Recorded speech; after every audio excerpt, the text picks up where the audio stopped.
Zan Lê Dung Giang Thiang Alam Kan Phơi Phan Tu Kan Pathian Nin Thang Khas Ko Se Hallelujah Hallelujah Thi Nak Ne Atai Lo Mi Jisu Nin Thang Khas Ko Se Kan Sum Nak Akan Deu Mo Tu Pathian Nin Thang Khas Ko Se Ruat Chan Nak Affect Big Mi Akan Ve Tu Pathian Nin Thang Khas Ko Se Chatir Thiam Tu John Stott Mi Chabel Nin Thang Khas Nai Jisu Christ Hong Atam Pi Dial Mi Pasi Amade Chim Ni Chu Christ Fa Biak Nak Ahin Thot Than Nak Hi Nak Se Lo Christ Fa Ati Mi Lo Khalo Te Le Chim Du Mi Chu Thot Than Nak Ti Mi Chu Christ Fa Kan Thong Tha Amuru Pakhat Si Suranga Tu Sing Chana Nan Zak I He Ro Ti Ka Du Mi Chu Thu Kho Lo Mi Thong Tha Jisu Christ Ti Na Thong Tha Ni Zaida Kan Cha Zaida Na Tuan Ni Te Me Kong Kha Tu Sing Ha Ro Ti Mi Ka Du Pakhat Na Ha Pathian Ye Chung Kan Lu Na Na Kan Zak I Te Pakhat Le Pakhat Kan Ni Chon Bien Ha Lai Jisu A Thau Chang Ya Kan Ni Chon Ha Lai Pakhat Le Pakhat Kan Nok Lai Kan Ye Lai Kong Ta Leo Chikhat Te Nan Mai An Che Tu Nan Mai Che Tu Lung Lo Te Na Than Thau Te Kan Chim Na Lai Amen Jisu A Thau Chang Ta Kan Bok Pakhat Bok Ta Kan Ha Lai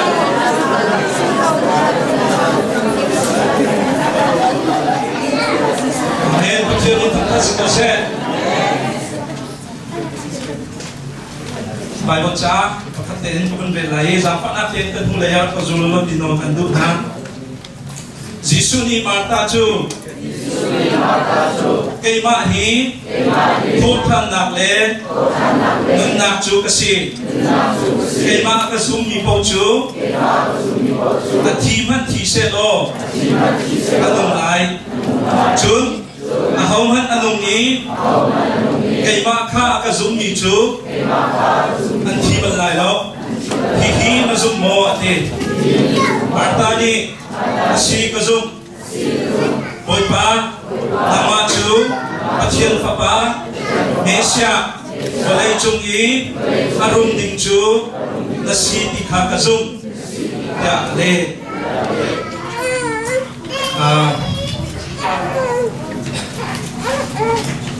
Ya Thai Ni Pastor Pakhat Ni Achim Mi Chu Amana Mala Chu Thai Lo Mo Sina Te Ma Phu Thai Ka Thai Pas Le Chu Pastor Pa Ni Chim Mi Chu Zai Tin La Chu Dia Chu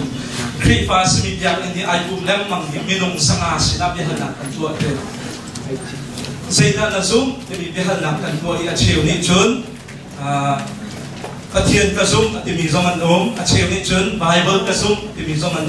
Acheu Ni Kri Fa Bu Ka Zum Ti Mi Zong An Me Acheu Ni Chun Kan Pastor Ka Zum Ti Mi Zong An Me Te Sina Te Ni Tam Deu Ni Chun Jisu Ka Zum Ya Aphi Phan Asimi Te Kha Chim Te Chon Jisu Ka Zum Ati Mi Pon Ha Chu Jisu Cha Ho Da Si Ya Kan Hal Than Bi Tuk Ki Chu Jisu Cha Ho Da Si Te Mi Na Phuan Mi Na Le Na Mi Aphi Hin Pum Pa Pakhat Chiao Kan Cha Thi Nak Le Nun Nak Tiam He Ai Pe Thai Mi Zum Nak Te Mi Chu Chu Si Zum Nak He Ngan Ko Teo Zum Nak He Adik Lo Mi Zum Nak Zong Chu Angan Ko Mi Zum Nak Zong Chu Cha Chun Jisu Ho Da Si Te Mi Kan Phian Ni Kan Zum Mi Kha Apat Lo Tak Tak Adik Tak Tak Mi Si Hao Chu Chu Tu Sing La Thot Than Nak Thong Tha Ni A Fe Tar Mi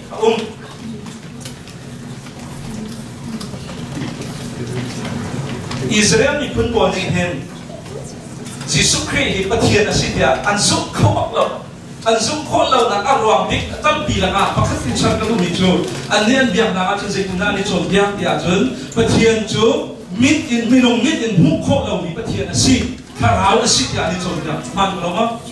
Mai Bon He Man Pak Ki Te Se Chu Cha A Chun Israel Mi Phun Pon Ni Chun An Ruat Na Nga Khin Pathian Chu Mit In Hu Kho Lo Mi Asi Ti An Ruat Cha Jisu Christ Tam Tam Chu An Nu Le Pa Kan Thai Au Le Na Kan Thai Pathian Si Kho Lo Pathian Asi Ti An Zum Kho Lo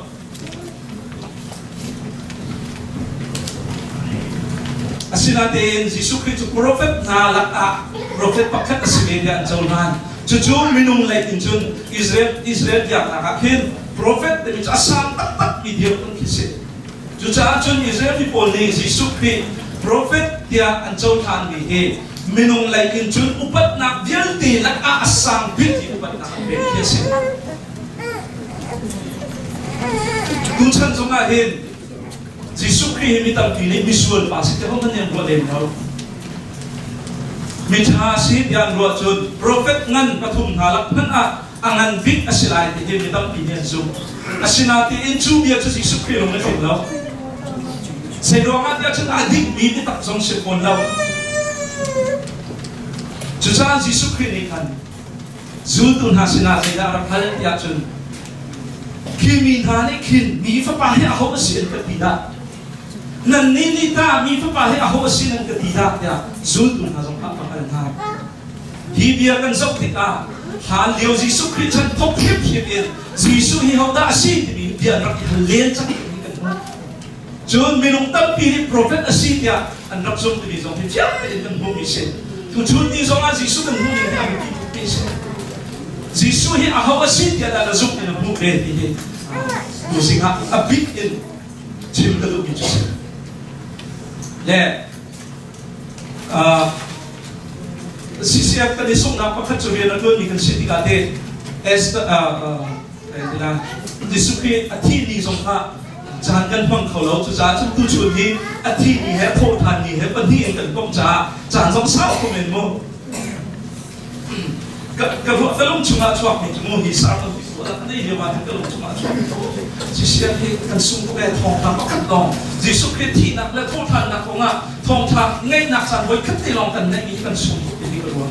cả tầng hôn tầng nào chun chun san bắc in khi ở chi nạc lẹ khi ở thốt than nạc thong than thì đến tâm kiên chịu anh này chứ cần đi chút các biệt để các chàng các bạn sung đi không giá chút tụt chun hết tôi để chim chút cái zoom này hàng câu lâu chút cái zoom này xin nạc đến ở chi nạc hết thốt than nạc hết cốc cái zoom còn lại bắc cắt nạc chim cái đâu bị chưa Jisu Christ thốt than nạc không thể bắt tệ đến bắc nạc chim cái đồ bị chú than along thì cái phẳng xe tu này cho hàng riêng hàng căn tâm phí bài bột trà chung long đến answer mi si makhan tâm phí cần riêng chẳng nghe bài bột cái đấy thì lại đâu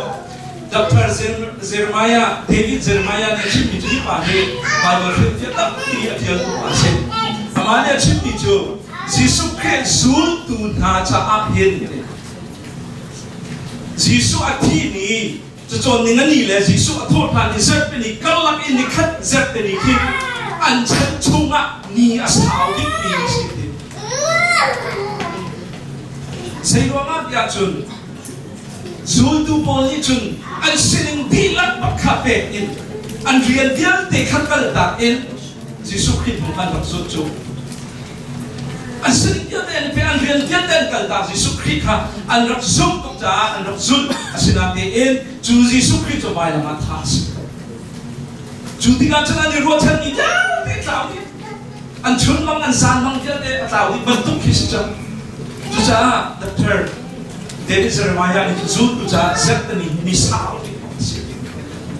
anh ruột chân hak lum đi đâu ruột chân ya để rọc đi vài lần thi nào cũng tốt để các chuyên gia này vài lần trong thi nào thì mình hiểu rong châu sa này anh mặc đi phun ra sẽ đầu in asual ni phun tam thắt lạc trái anh học tụ mình sẽ chú giá chuyên thi nào để là in pháp big mi ya anh thêm mi anh tụ mi thi nào sẽ vài lần trong thi nào thì mình hiểu lẽ chú visually from làm hình học kỹ thuật mình sẽ cùng khán giả hiện mình không có nào để mang anh thắt nào sẽ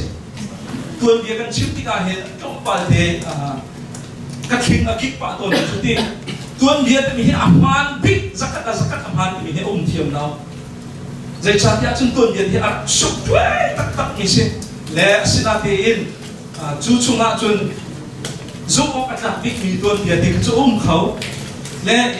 bài đồ chặt chung là nó mình tuân việt cùng phiên tụ còn là scholar còn là chim trong tâm thì cái chim lại cha aman big thì nạp sẽ là mình mong hi chia cái gì thì khá sẽ là mình thì cái mà này aman nên lại thì ai cả biết thế giúp mình bồi khác cái chuyện này sẽ thành thế bài bồi cha chúng nó lâu thì khác mai sẽ ra thế tập căn đúng na history công sự thì khác thế tập căn đúng na lẽ cùng khác bài làm trong thi nào thì mình không có làm mang อันรักษาหาที่สิยิสุคริสต์ที่เดียงเห็นไม่นงทงนี่ของนางเฮไปละมันท่าจังที่สิไม่นงทงที่ของท่าจังสุดท้ายยิสุคริสต์ที่นางเฮทุสันที่สุดอามาลองให้ไปละมันที่นี่สิเราไม่นงทงนี่ของให้ทานสิจังเฮไปละจุงให้อันท่ามีโปลเฮอันรักให้อันหลักเออันเชิดคนฮะจุดจ้าจุดอันเชิดนี่อันรักฮะสำหรับเนี่ยรักไอ้ต้นสำหรับเนี่ยรักไอ้ต้นนั่นสินาเต็นที่การเห็นยิสุคริสต์ที่นักเฮเปิดใจยังกันหูมิจุใจนั่นสิที่อาจารย์ยิสุคริสต์เฮอันรักพลดเราทานสมัติท่าเป็นอันรักวุ้ยที่การหูและทานเดียวทานตัวหนึ่งเห็นตรงอะไรกับมันชื่อตามมัดลายทานที่ตั้งในโจ๊กเราอันนี้จุดที่เราฟอลดีที่สิยิสุคริสต์รักเฮที่คิดอันฟอลเลยเฮทานให้สิเสด็จมั่งเฮทานเห็นทานอินกาจูอินการสุดท้ายนั้นตัวมิสิทธิ์อาจารย์ใช้อินสำหรับในอารมณ์การไอ้คู่เราหนักอาจารย์ตัวมิสิทธิ์ที่สุดและที่ทานอินกาแต่มีเหตุอันทานอินกาเหตุเปรีอินเป็นอะไรลักษณะที่สุดจูเปรีอินเป็นอะไรลักษณะมีลุงอันขานักมีจูแกอภิเลยช่วยใช้ด่านที่กระเทียมเลยนั่นนี่จะนั่นเป็นยังไงดันคัดและเชื่อดันที่กำลังครองหาอริสที่สิมาบนทางเหตุและมาจู่ๆไม่นุ่งปะกุลลีลุงว่าโทนก็เสียเรามีสิทธิ์ทางขาดมั้งและโรชนะเห็นทางขาดเหตุเสียงประทางนี้แต่ใช่รักจุกอสิโตนที่สิ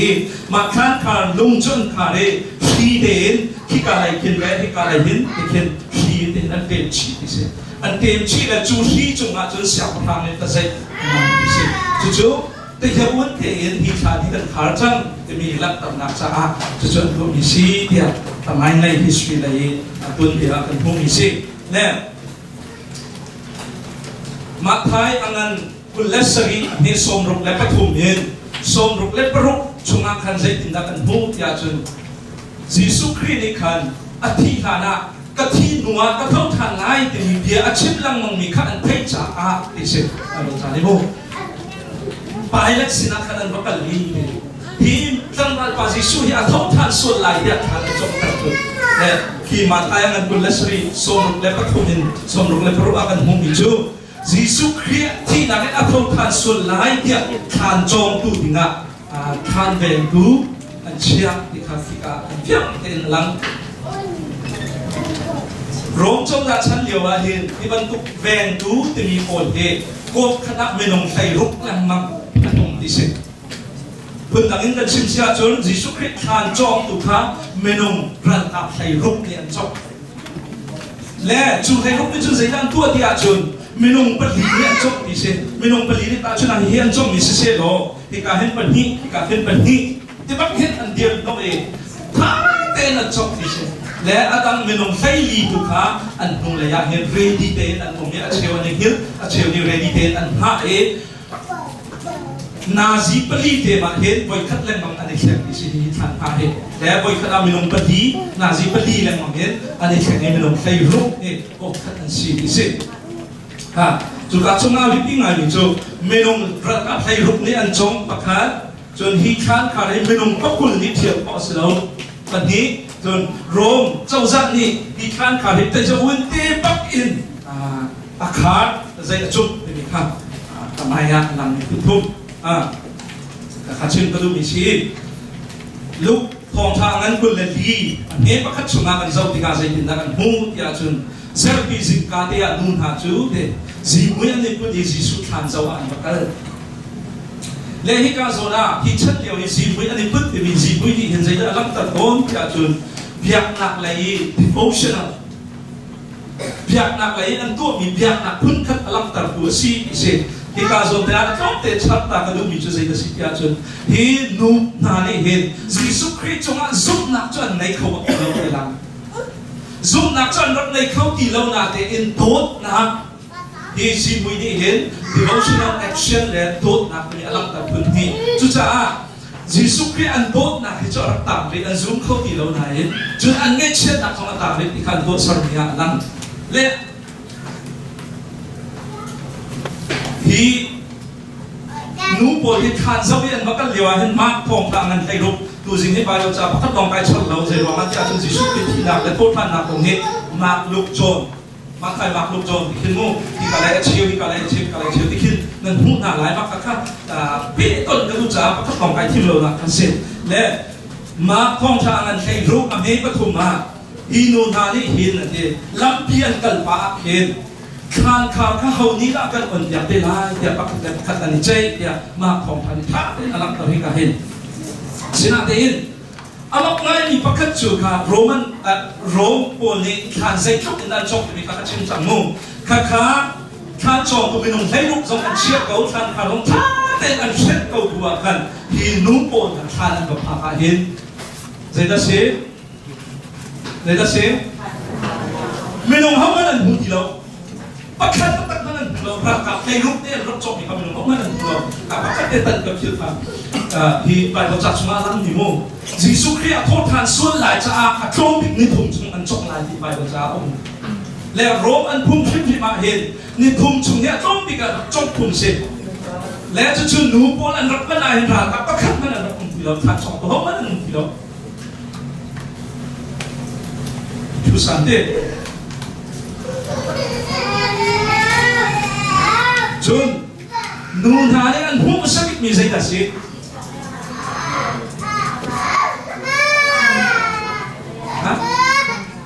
Bansubi, nu poli zitan hum sabi, khan along, bisi, khan along, why do you? Khan along, di ba kanu poli ang hum lao, pati son bisi. Saram nyo ay kamo, minimo ang fiyam kamo, zaitin na si hati lang hum sa lajo,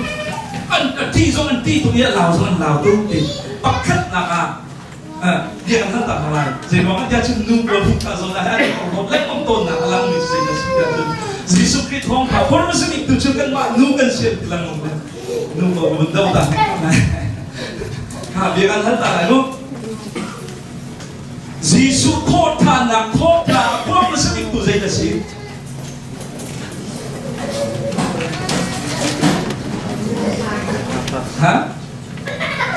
Jisu kota na kota puang sabik tu zai dasi. Hello. Wancung ni, ano kita nu nanti mana kita apa? Oh, kita ha. Ika zona. Jiro am hian chip kon halam nu boleh tongkan. Pon saat dia han tu sabik tu kadau selau mu.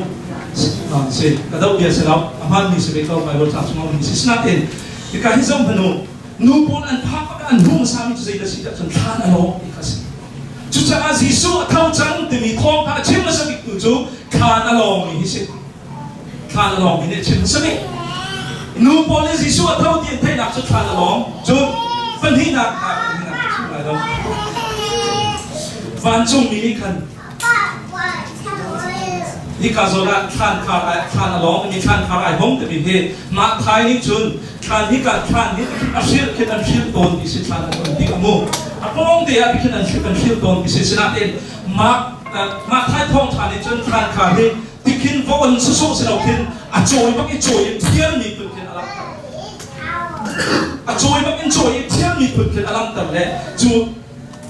cái mà meditation cái tuần là hình cái phiên mình chú than khan thì chú ăn trội cả cái ăn tết đi khan lục chú mà chú van chú miền chú khi đi vốn số số cái số à thiên mà cái ăn thiên gì nè nu bol chú kro hal lẹ ngay chia lẹ đi pan vốn liều ăn chú van chú miền đi này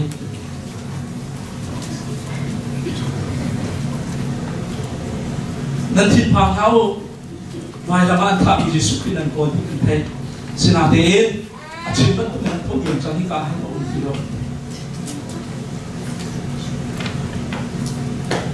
Hitan kabe ay unlong sa lawin. Siyang prang pani kazay takit ni official day kan close chang demizong de arok tao.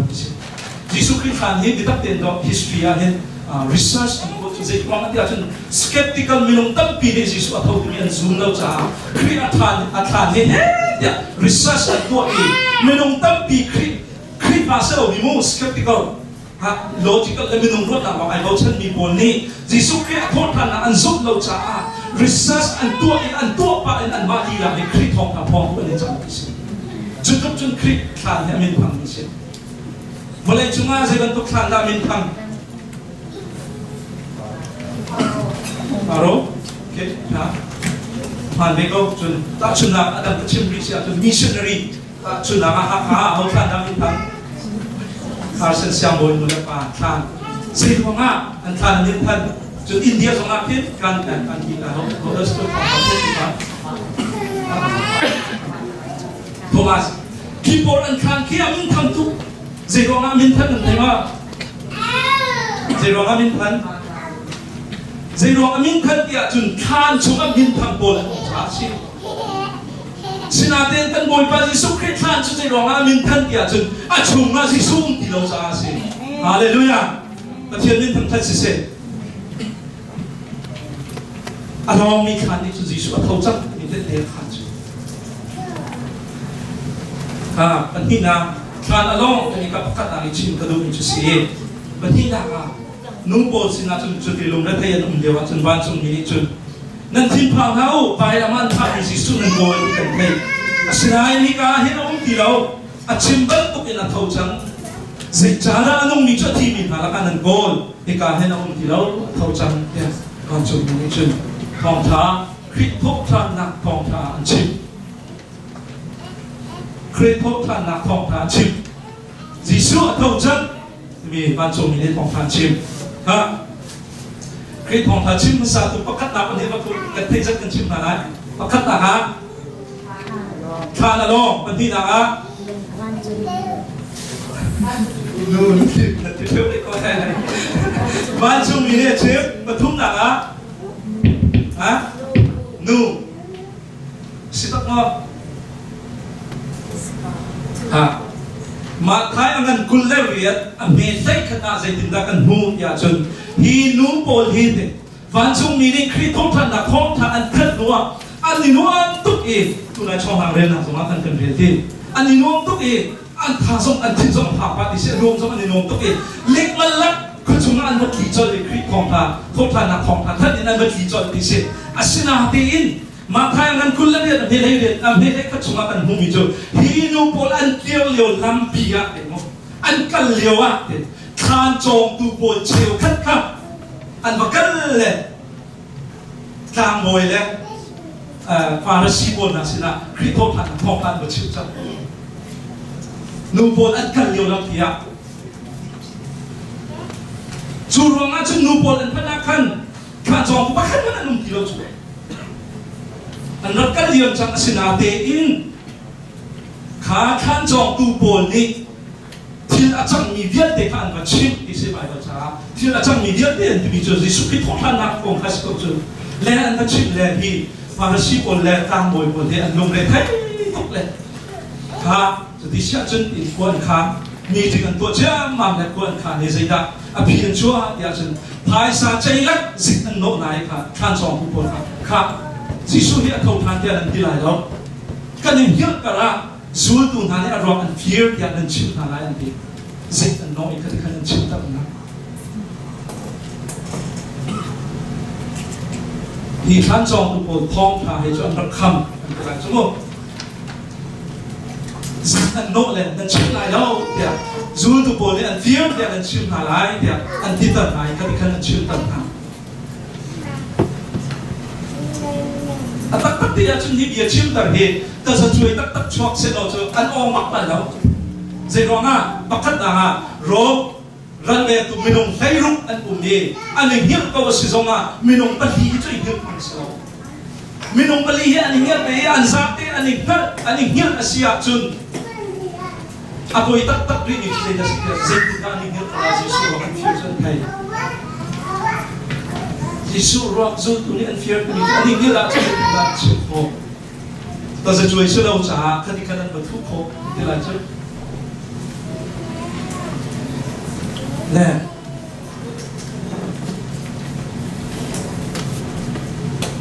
khati khan man ta ya in sik no la pun punคริสต์ท่านนักทองท่าจนรักผู้นาเตอินนี่เห็นเนี่ยกันโดยปาจิสุคริสต์ท่านนักทองท่าจนใช้มันเนี่ยทุกคนแล้วเทียนเล่นทำทัศน์เสร็จ Jesus Christ thì nằm phong là dây mà địa thuộc thâu đâu church history khi phát tuân việc con dòng mà nó thì nằm là chân nằm là thà là phun phun dòng là nằm thuộc thâu đâu mình phong phát sinh phải sa sinh nô lạc nằm phun phun là nằm thâu lên dòng nằm thuộc thâu đâu mình phong thà asiruang anh đi hình nhẹ nằm là cái dòng cái cảm nằm ở trên đường việc này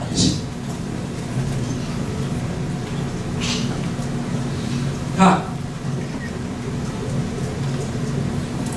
thì than lùng thì nghe run rồi giống như thiệu câu thì là cảm thấy nồng bốc bừng thì thiệu câu bác sẽ đầu mu na để Bible trả anh muốn than mình cho văn chung mình nên thôn thì cái sẽ tuân tuân là chọn nào hàng về trong văn chung mình nên thôn anh dễ dễ cái gì khác như lắm xin là thế dễ dễ nên thôn thì cái chỗ cherry câu nó cần trả khá hết nhiều sự thành nói thì Bible trả để chip đi cho mình nồng bẩn nhỉ anh lắm than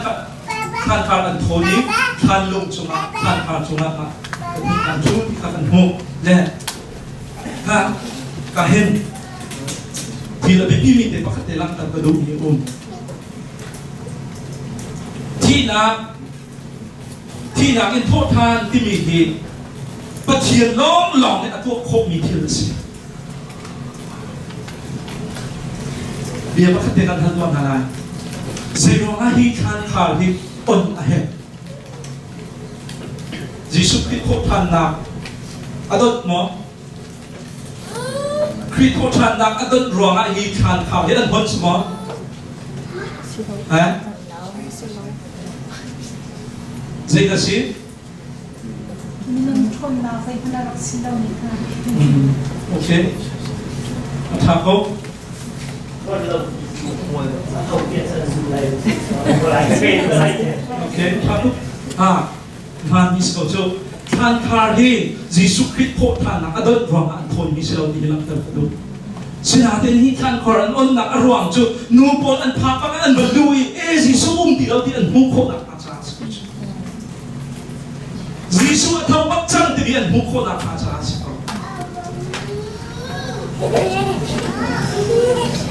khi thốt than nặng dây mà để phết khổ lâu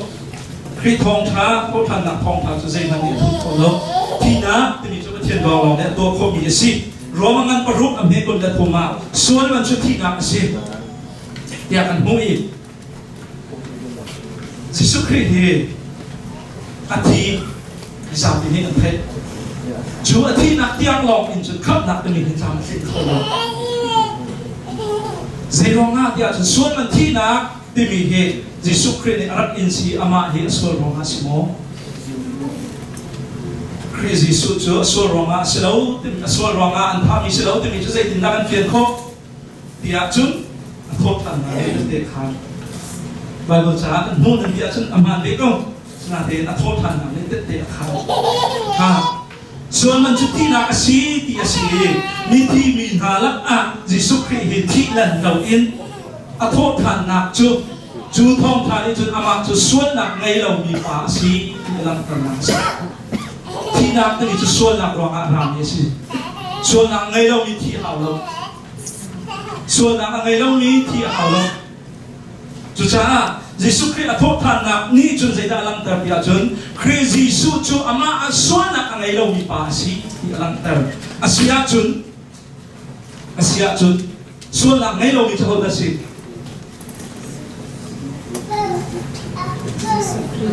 xuân nặng ngay lâu mi cho hơn là gì Jesus Christ aman bắt natin kadu mi chú xuân nặng ngay lâu mi cho hơn là gì thì chú bắt hiền Siapa? Dan tak tahu kalau apa tiada di soal amanan pun heng tu heng kezalan tu heng roh dia. Ha, soal nak ngayon mi cuba tiada orang asyik. Cuba Jesus Christ nak ina thotan nak ni soal nak ngayon mi pasti nak alam tersiap jul ama cuba nak ikan siap jul pasti ada sini nak siap. Cuba kabit mai dia Jews po yan zoom ko lawe tilang mangme abi pitok ni Jews chu ti nak la nun nak ai pi ta ni kan zoom nak chu ka kan ai wen si Jesu hi pathian rak si san ha se lo chu kan zoom ni si san kai ha a chim ni a chon piak bi ya te long ka kan zoom hai a dong na ka chun san ta yo zoom na ta ko zoom na chu ha chú cha Christ thi na thốt than nằm để alam tar mi chú amak chú bắt hiền xuân nằm ngay lòng bắt hiền asina thốt than nằm để tết khan asina in thốt than nằm lòng á chân Giêsu hi bắt hiền asi ya tết khan hi chú không phải để chăm bảo đâu đi dễ lòng á chăm bảo đâu đi dia chú Giêsu Christ lòng he thi na cái thốt than hi sao Lazarus dòng khá thi na cái thốt than nung hay nung papa dòng thi na cái thốt than thì khăn lúc thốt than nên pasri thay cả kan mu chun ma phong tha panga chunga Cyrus kanu zong thi na na thot than te kan hu chu cha chun Giêsu Christ thi na le thot than na chu van chung akai na le pa on le kam athut na he ai pe chi hao chu tik long a thing ni thong tha se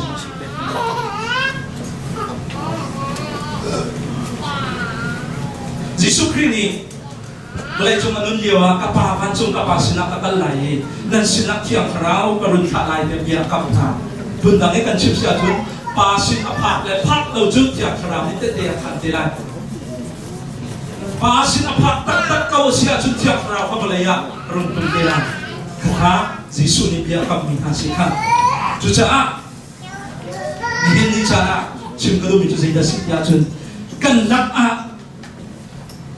kan sa te kan simen lai lo na te in thiang kharau kan zo asia chun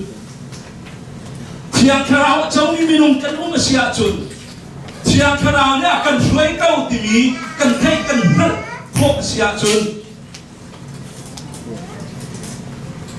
thiang kharau hi kan sina kau ti hi phép te in kan zum khop kau asia chun Giêsu kan sai a thi nak le a thot than nak le van chung akai nak le pa on lai kam a thut nak ki phép để cần dùng khổ in sự, ai cả dùng tiền mua, chiang khao thì mình rũ tất tất nó, chiang khao thì sinh hoạt á, vậy là thả sự,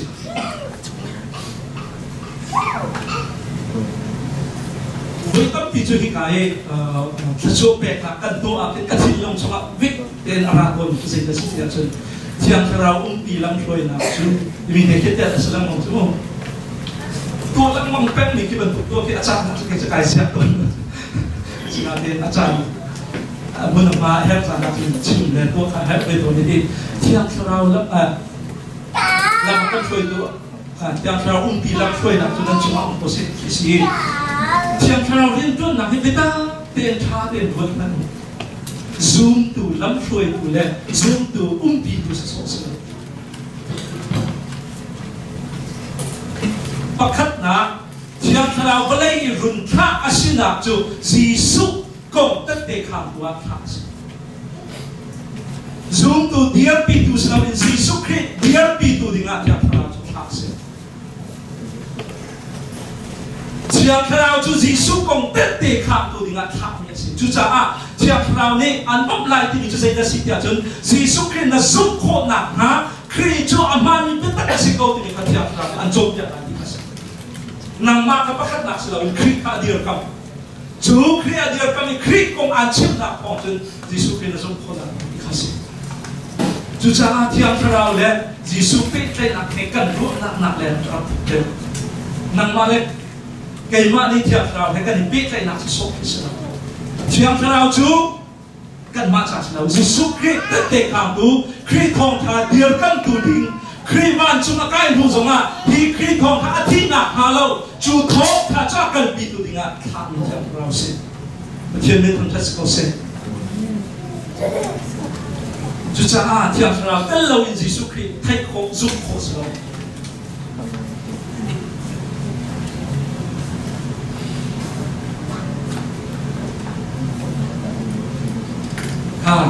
จะชน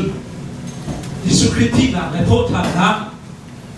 วานกายหนักเลยเชื่อเราอันนั้นหนักนี่คริสต์จูปะเทียนอนุมีปะเทียนอาศีอีกค่ะอลังเดินที่ข้ากันชื่อมิสยาอาศีจูอาศีจูGiêsuปะเทียนอาศีหนักและโทษทางหนักและวานกายหนักชุกันชาอาเซดาอาไซเซดาเท่นหนักกันที่ไรจู various application กันชาอาเซดาเท่นหนักก็กลุ่มเชื่อแต่โทษทางตัวเองกลุ่มเชื่อแต่ที่ต้องการส่งเมนก็จะเสียแล้ว kan sa sen ta amyak na kan sen ta amrusiti ten kan na hau dia kedua bicara penhi te kri ti na la thotan na và cái nào những cái giải thích nhưng là cho bị phần hi để trả lời chừng cái đủ khắc khắc lại ra lại là bưng cả đằng đằng chúng sẽ lo cho tập bi chừng khó sẽ ha để xin là đến khi cả chúng cha đã tu lo và cần lên ra phần hi để lòng cả trả lại để lòng cả chừng này và khắc nào ha sẽ là sự kiện chừng khi thi nào là thốt than nào như chừng cần xuân mình liên chân cần xuân mình đây bà chồng đi chồng xuân ngay thiếp nạp cần hút chẳng đi khát tết tết khan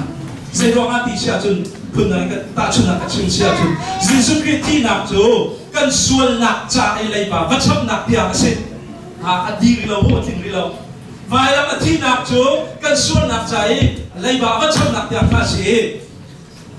thốt than nạp chỗ cái cách khôn như thế cái chuyện mà chun thốt than nạp chỗ dây là gì kia chun bất thiện này chú vài năm mình thi nạp xuân mình chấp nạp chỗ cái châu han để mình receive mình có thể cú lia lấy chúng ta tiền thấy khổ lại để đo cần cần lên cần thiếu cần chọn cái receive để cần confirmation man ni sit đi nạp receive để cả report thành nạp ní chốn cần xuân nạp trái thi nạp các bất thiện để châu han để mình làm tập lu receive các receive là chuyện cái đôi bên đi nạp là chốn Jesus Christ thốt thành nạp ní cần giúp nạp lùng khiến ở lâu để in điều asinau betak asikau dia cần giúp mình affecter ama khan quật khát na cố lên năng thấy ngã mi thấy đi chung ngã lên đã chim sia rồi quật khát na cố lên năng thấy ngã mi thấy đi chung ngã cố lên thì cái chim khi chủ thi na in total sinh hoạt sẽ đâu cần đi chủ chim tình giấy vẫn cần ngày hà lâu nên đi xong tình giấy vẫn cần ngày hà lâu khi thi na in total ha sẽ đâu cho cái thiên lục chung ngã hi dia meditation ta tu le ar chok pa khan ka won ba ni chu Buddhist biak nak zong lai chung ngã Muslim biak nak zong ni khi biak nak na ni chon biak nak tha an chon biak e an sia te an pathian te an chon biak ni sai ka si ya rak tu te u rak zul te u rak isu te u Jesus Christ thi na kan thong than ha se lo kan ni Christ pa mi zong ni khip an tuk tiang ke kan tam lai da tiang ro rak isu te u mi ba do te u thân nạp của bạn xuống tiêu nên bạn bắt đầu tiêu cái bạn mà gì xúc cái tua đây là con chuột đèo tâm phim để chú khắc khắc thốt than nạp nên thôn phán hạ sẽ đồ mình ông này xuống nạp nên hết tiệp Buddhist bol Muslim bol bạn tốt tiền cần tua hào đi lên hát đi cái anh ni bol là cần ni cái này đang nạp dây được gì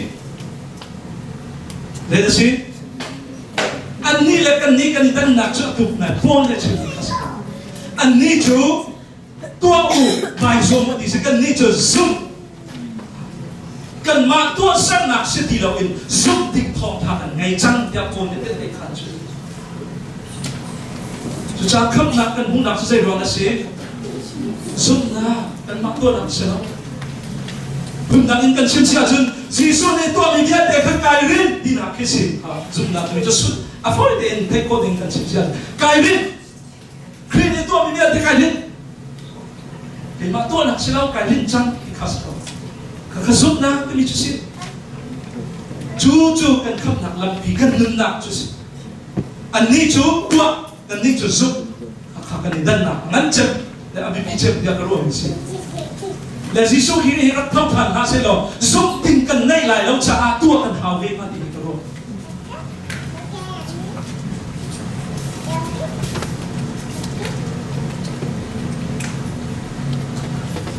cần nên ăn dẻo mình phát triển chưa anh ông phát triển thì làm nên thâu thàn mi anh ông phát triển sẽ trả anh ông liều ý chứ mi viết để sẽ tua mi viết để sẽ thâu thàn nạp đi bên đó anh sĩ ya tết tết khăn đi ni cái này anh ni cần giúp nạp dòng đi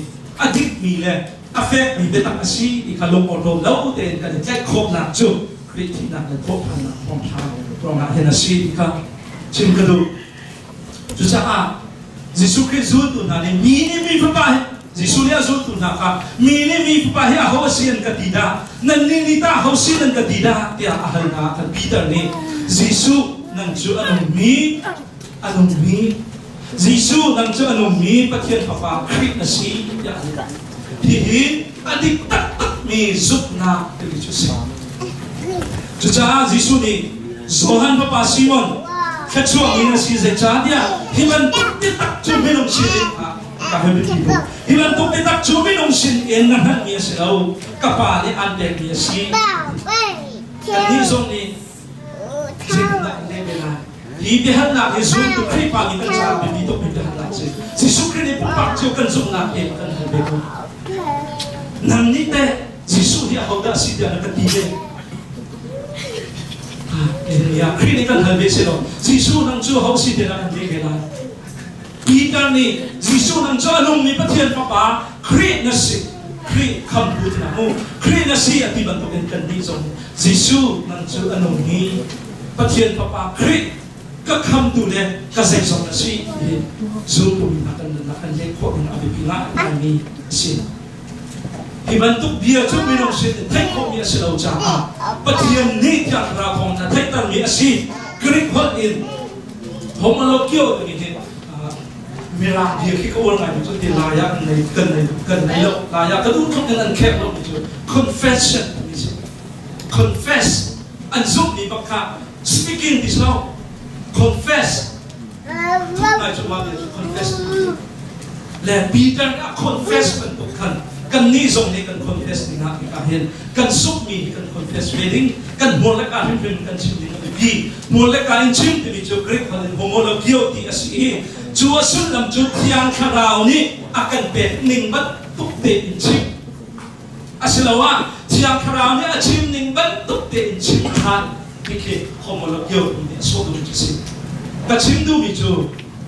Peter ni thiang kharao chim tar na khong in Giêsu nang chu anong ni pathian papa Christ na siya ni tuk in chu thiang kharao khong chun kan ni zong ni Giêsu nang chu anong ni pathian papa Christ na si ka zai zong na si di ka dan chu kho de ham sila te hit an liu Christ ma sa bon na chu an zup na an hol la ka an chim mi le an nun na an her pi mi ro na har na phut an ton har na phut chỉ lâu nặng đã xem nặng phun phun ăn tuần vì cha cho linh ta lên in vài lòng chung ạ thay bố cho rôm có chung ạ hong bắt ăn bắt tân có khăn giúp nặng ăn chim thì lên điệp đi rồi ăn giúp mi pa hay ăn ông mi bắt chia là sẽ có ăn tiêu lâu thì ăn thay phiền túc trả thì nặng lòng tất cả ănรับbạc ăn nặng cho xin cái việc ông nặng cha bắt khắc đề bên lên nặng đâu Juda ramah hen, với khát cho cha và khát tiền không thì gì, và lại tận ngã không thì cha. Chú cha này chân khi phạt công hệ tiền thì gì, cùng gia vụ phần nhị, phong tham điều hen, Judia ram ốc tu mang thi bồi nên hen Rome, ốc tu siapa hàng sinh ar quật bị cha gì. Chú cha chú dạy thì nai tiền, thì chú thì nai tiền. Khi phá cái gì mi ha mi nong an anh ni chun mi vial te hi misual kan sidi anti nang ma siap rapa man kha misual aninti kha tang bal pa amin Giêsu te mi pa kha pathian papa si te anti anni hi biak nak laya akal sual mi an si chu cha a minong sina apot tu an si te kan tlek hai kan khen na chun ni tlak in ni tam pi chung ni pi mai a kan sak sak na chun atong na an ma khe bau tu dinga arol tam tak ni ui chau tam pi kan tha mo na chun pathian fa pa ka si atimi tang wal pa Giêsu an fu khan vai na ma kan tha na asina in kan that kho di na lo Christ pa minung an hong kar chin zan lai ni tak nuwa dat si kan toy na mai tunga kan khang na hindi hin kan tha na an ti te lai dia kan ro asina te in zoom tu an kar chin kan ma tu jo asung mi kan tra sia pra pa zai ni na kan ko ai bian ha chan put mi ka re ni si khi phản hạ ha làm bóng cùng ngạ anh xin anh bé những chuyện này đất sĩ anh tới này gian này của mới chắc anh đi khi phản hạ tụi mình anh phản làm ở mũi mi bị cho anh bụng khắp mình mày đi cho nó treo thôi thì nào in anh treo cho mà dùng tụ bồn ngập cạn thì khá anh mắc điểm gì đang anh làm gì xin khi phá hiện đi trả lại anh đi cần dùng nào thì ui ha tôi cần cần bị tổn rồi thì thật thù tôi cần cần bị tổn rồi thì dây ruộng anh cần dùng nào thì biết tắc về cần điều gì mà còn đâu dây đâm đâm khép nạc lại vậy chú bố mình sẽมีไฟช่วยอิทธิติกันและสมองตัดแต่ประเทศทำชัดในเป็นแบบนี้ในเชิงของอาหารที่ทุกคนสักในก็คือสิ่งนั้นก็สัก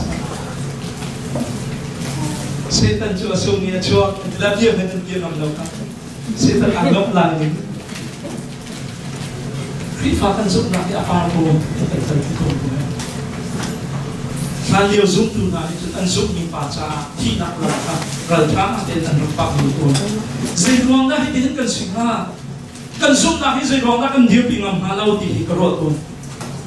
กันเราจะเช็ดตุกจ่ามาสิ่งห้ากันซุ่มมีป่ากันเทียนที่ท่าที่เราจะมาสิ่งห้าสิเราว่ากันทิ้งลุงและกันรวดหนักที่ได้รวดหนักฉันเรานี่เอาตัวมาตีกระโดด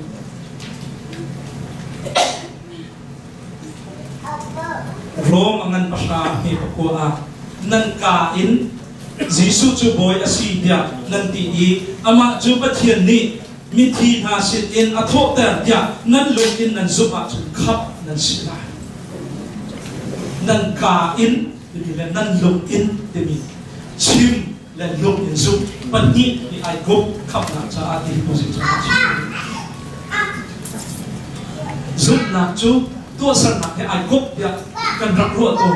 ti Bible cha ni mor ka chim na he ai gop ya chu di zup na le mor ka chim na ai gop na ka khap na si ya Bible cha na kan chon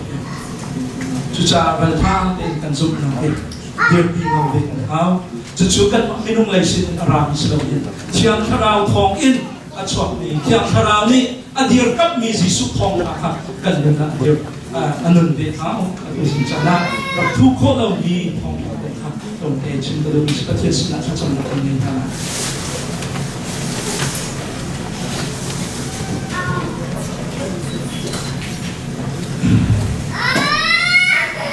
một và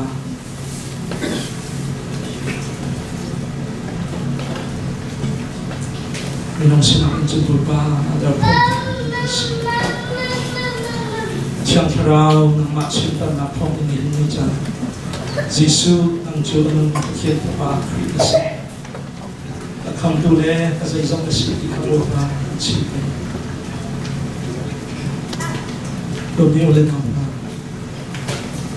sikat de hige ikan mortan kan sinto naman